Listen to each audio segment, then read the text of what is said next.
এতটুকু বয়সে পোলারা বোতল টোকায়, পানি তৃষ্ণায় খালি বোতলটা মুখে নিয়ে যাই খেতেছে। ওরে ডাক দাও। এই ছেলে এদিকে এসো। তোমার তো অনেক পানি তৃষ্ণা পাইছে, নাও মজুটা তুমি খাও।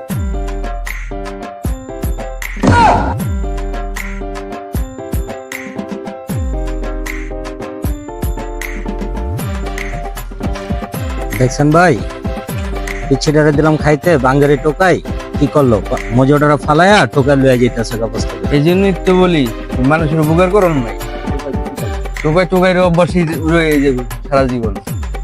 হ্যাঁ ভাই ঠিকই কইছেন।